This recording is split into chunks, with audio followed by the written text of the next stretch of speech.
Cracking, guys. Sitting around having a brew. Thought I'd introduce what's been happening with my rig. Recently launched the YouTube channel, so there's a lot of things you won't see in the making. I started all this about 8 to 10 months ago now. Definitely underestimated what sort of a project this could be amongst work life, Barra Nationals, holidays away with the missus, all that sort of stuff. It's all very time consuming, and then we talk about the money side of it as well, fitting it into all that. But my options for the 1450 Stabby is I was going to either sell it and go custom made. That would have been way over 12 months in the making regardless, and I opted to do the modification myself, deck this boat out how I want it, and how I wish I'd done it from the beginning when I first bought it. This is probably the second boat into the Northern Territory that I know of actually sold for the 1450 amid COVID. So we had a lot of issues as it was. Getting motor upgrades and stuff like that weren't an option at the time, although I believe a lot of boat shops now sell them with a 60, but I've had mine upgraded by KPS Marine in Queensland. Shout out to those guys, absolute legends. Re-rated mine to a 75 for me with no transom or flotation modifications at all. I didn't have to drop anybody off the plate. That was pretty easy actually. I just got to pay for it and have it made. One of the big issues with the 1450 is there's no storage in them. Having no storage, for those that live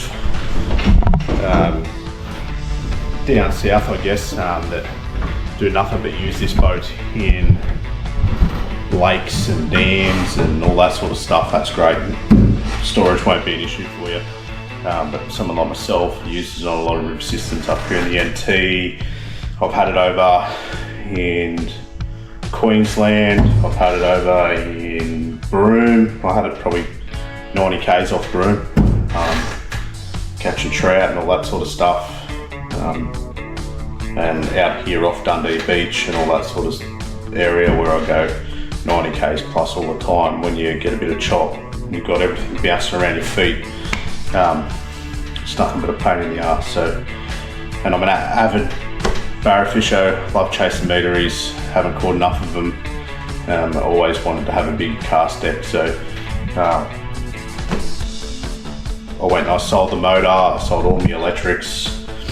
I'm changing from Lowrance over to Garmin. I'll explain that when all the gear turns up and why. There's nothing wrong with Lowrance, and they're very user friendly, but with what I do, predominantly with what I do around barra fishing, I'm switching over to Garmin, but I'll explain all that in due course. At this point in time, I've decided I'll be going with the Suzuki 75. Not sure if all of you are aware, I've done a fair bit of research into it. Most models are discontinuing a 70 horse, and they're all bringing out a new 75. Mercury's released one soon, and so's Yamaha and Suzuki have theirs out on the market already. From what knowledge I've got, if I'm wrong, let me know. I'll be happy to look into it further. Yeah, it's been a mission, especially with the interesting shapes that you have in STABICRAFT hull. One new to alley welding as well. Learned a lot of things along the way with this build. It's been fun nonetheless. You'll see some photos flashing up here and there. As I said before, I started this build way before I had the YouTube channel, and I was filming myself. That in itself has been a challenge and a new learning curve, so stay tuned over the next few months or so, probably early into next year, for the final fit out. I'll be back on the water chasing meteors again in no time. Cheers.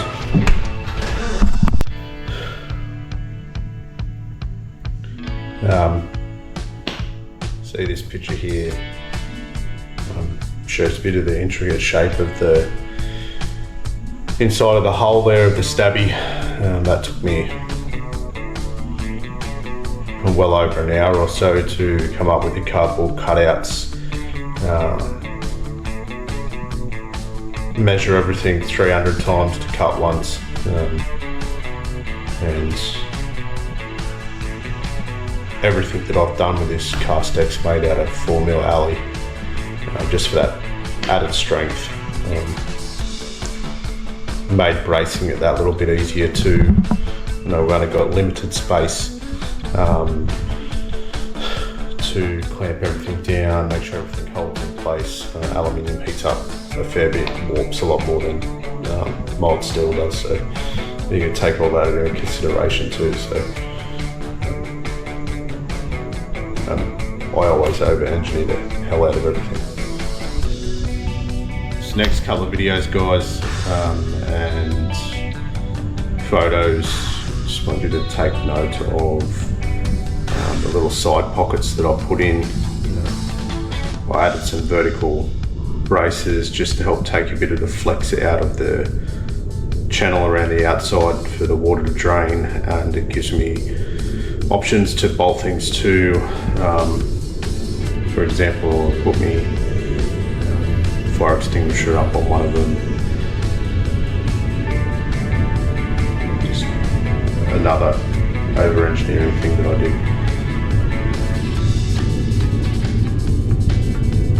Rather do it once than have to go back and add things and try again later, because I wasn't happy with it. So I spent a lot of time sitting around having a beer, planning everything.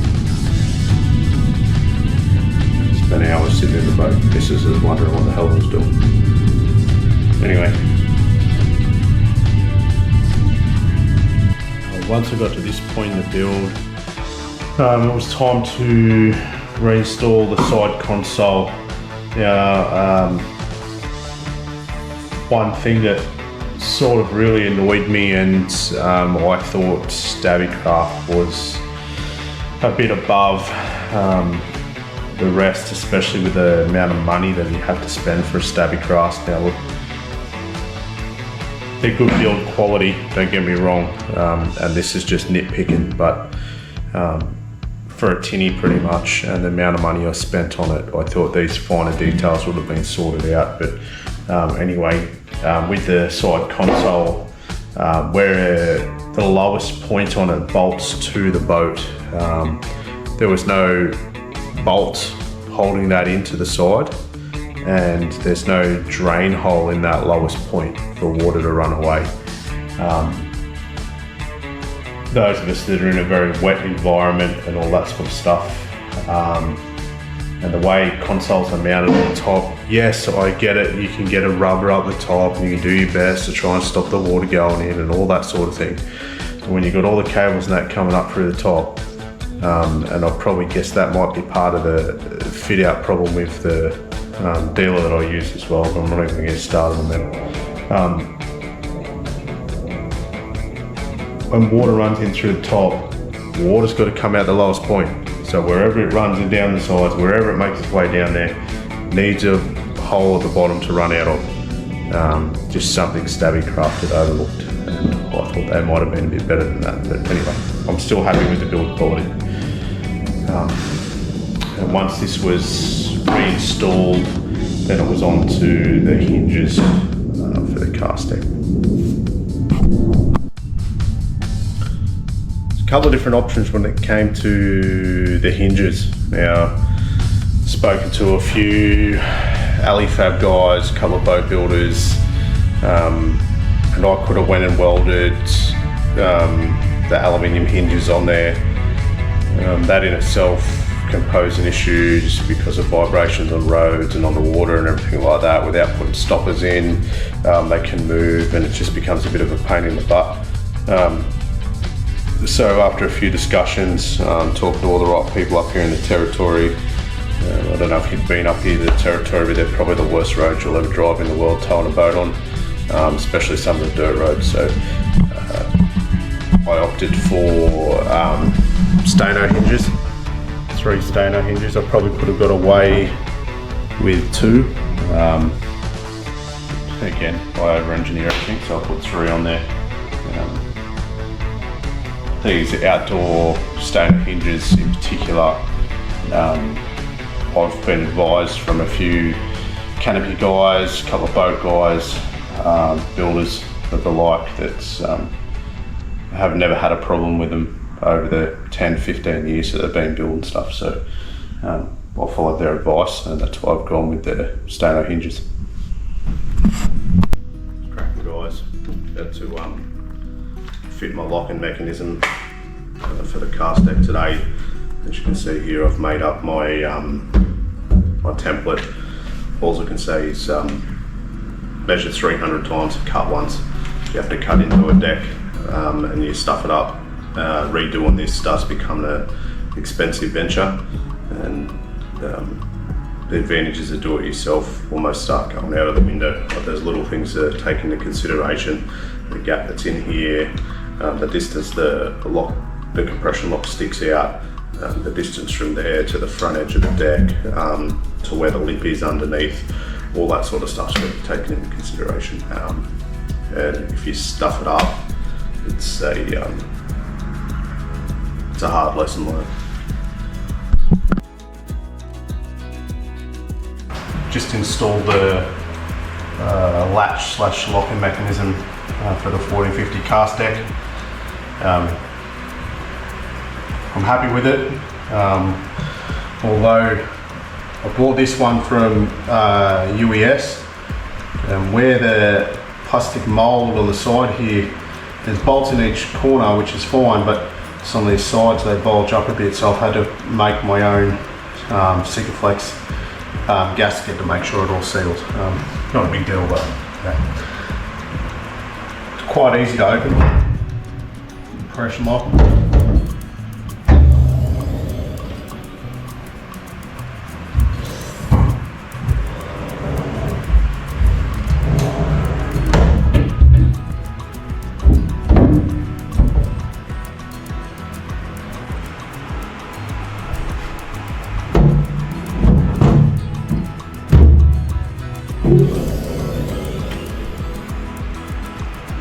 Maybe a kilo of pressure. I'm back up on that lock. Up under here, that was a bit of a mission. For the size I've got, the one lock's enough, but I think for ease, I'll probably go and put one on either side next time if I ever do it.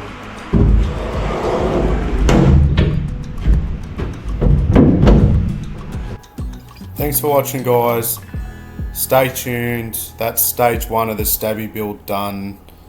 Give us a like, subscribe and a share. All that jazz that everybody asks you to do. It goes a long way and helps me stay motivated to make these videos. Cheers.